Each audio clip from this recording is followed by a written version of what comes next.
Анна Цыбулева – пианистка мирового уровня и один из лучших музыкантов своего поколения по версии журнала International Piano. Жительница Королёва является победительницей и лауреатом международных конкурсов, артисткой компании Yamaha, членом жюри международного телевизионного конкурса юных музыкантов «Щелкунчик». Анна активно концертирует в нашей стране и за рубежом с сольными программами, сотрудничает с оркестрами Мариинского театра, Токийской филармонии, симфоническими оркестрами Базеля и Сингапура, а также Национальным филармоническим оркестром России. Сейчас пианистка развивает собственный музыкальный проект на Архизе, а толчком к развитию ее карьеры послужила победа в конкурсе The Leeds International Piano Competition.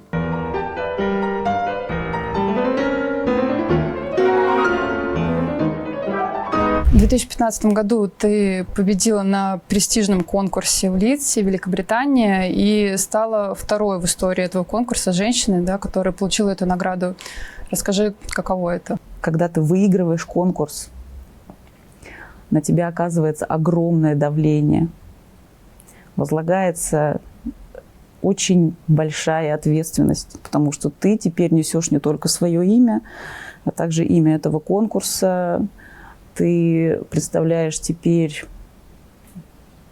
историю. Дальше, уже после конкурса, как раз, может быть, даже сложнее момент наступает, потому что тебе теперь нужно во время своих выступлений как-то еще раз оправдать эту победу, показать, что да, это не случайность. Но я за годы обучения, за годы своей творческой деятельности пришла к тому, что я не хочу бороться на сцене.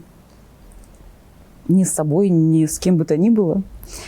И так настроилась на этот конкурс, что я еду туда просто играть, просто получать удовольствие от процесса, от знакомства с новыми людьми, артистами, дирижерами. И я думаю, что именно это мне помогло в итоге чувствовать себя свободно, уверенно. И, видимо,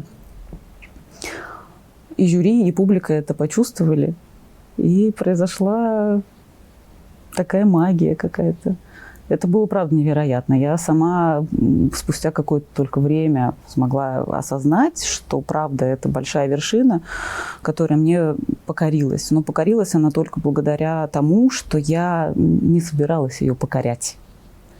Музыка сама все сделала. Ты много гастролируешь, часто даешь концерты в Англии, в Японии, Швейцарии. Сейчас ты вернулась недавно из Китая, да, насколько я знаю.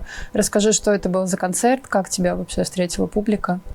Я была очень рада вернуться в Китай. Я не была там 5 лет уже. Пандемия как раз тоже, к сожалению, забрала у меня несколько больших туров. Я играла там концерт Чайковского. И эту пьесу там тоже знают очень хорошо, и к российской культуре относятся с огромным уважением, это чувствуется. И мне очень нравится, что там сейчас растет большая аудитория, молодая, которая открывает для себя классическую музыку. Ведь классическая музыка в Китай пришла не так давно, буквально, может быть, лет 30. И то, с каким интересом они сейчас к ней обращаются, вызывает у меня восторг. Я когда вижу, что молодые люди и дети в зале, это всегда большая радость. Я заметила одну очень приятную вещь для меня, когда начала путешествовать по разным странам и играть, что вне зависимости от того, где мы находимся, в какой стране и на каком языке говорим, мы понимаем друг друга. Лучше всего мы понимаем друг друга с помощью музыки. А это очень здорово, потому что в этот момент мы объединяемся, в этот момент мы находимся в этом волшебном, добром пространстве, и тут вот происходят эти чудеса. Совсем недавно ты решила сменить свой образ кардинально. Раньше это были длинные волосы, сложенные в пучок, такой классический стиль. Сейчас это такая смелая, достаточно короткая стрижка.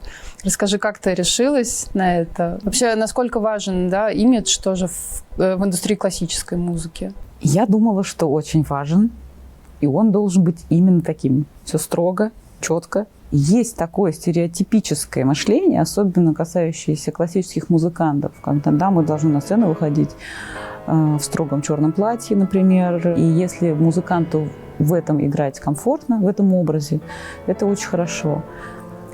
Но я все больше двигалась к тому, что музыка – это не что-то отдельное, это часть меня. Я поняла, что так, если я буду себя чувствовать еще лучше, увереннее, если мне в жизни будет легче, даже с прической, мне будет и легче играть. И я была абсолютно права и была очень рада, что смогла как-то не обращать внимание на стереотипы здесь, а просто двигаться туда, куда мне хочется. У меня есть свой стиль. Я, например, все свои платья создаю сама. Я делаю набросок, дизайн. И у меня есть прекрасный мастер Мария, которая воплощает просто все идеи, их дополняет, их помогает мне конструировать, чтобы мне было удобно, например, на сцене играть в этом платье. У меня формируется образ платья в тот момент, когда я изучаю новый репертуар, и мне хочется именно этого композитора играть вот в каком-то особом наряде. То есть меня, например, мой образ, он меня поддерживает на сцене, он мне дает силы какие-то. Ты создала свой проект Альтерсона «Другой звук», в котором соединила классическую музыку и науку. Расскажи, как пришла идея, да, такая, создать именно такой проект, и почему на Архизе? Я оттуда родом. Архиз – мой дом. Мой папа – астрофизик, а мама была музыкантом. В моей жизни музыка с наукой соединились с самого детства и жили бок о бок, дополняя друг друга. То есть я, вдохновляясь звездами, космосом, астрономией, которой занимается мой папа, весь этот восторг могла выразить через музыку. Во время пандемии я очень долго крутила в голове историю создания фестиваля у нас в Архизе, потому что это совершенно уникальное место, где пересекается передовая астрономия, древнейшая культура, прекрасная природа, ландшафт, который очень-очень здорово выражать через музыку. С этими мыслями я пришла в фонд «Будущее время», где меня очень поддержали, и мы смогли совместными усилиями провести первый сезон в прошлом году. И сейчас вот запускаем второй сезон, и мы этому очень рады. Музыканты из нашего ансамбля Альтерсона, они выступают в разных локациях на нашем фестивале, включая телескоп. То есть, услышав о звездах, ты следом слышишь музыку. И этот момент становится волшебным благодаря тому, что ты можешь эту информацию прожить по-настоящему, через эмоции. Мы строим наши мероприятия таким образом, чтобы всегда была возможность убрать границы между артистами или учеными и гостями. И все это объединить общим процессом исследования, открытия. Принять участие в фестивале «Другой звук» и познакомиться с творчеством Анны можно будет с 10 по 13 августа в Архизе в Карачаево-Черкесии. В течение 5 дней гостей будут ждать концерты классической музыки под открытым небом, походы в горы с учеными и иммерсивные экскурсии к памятникам культурного и научного наследия.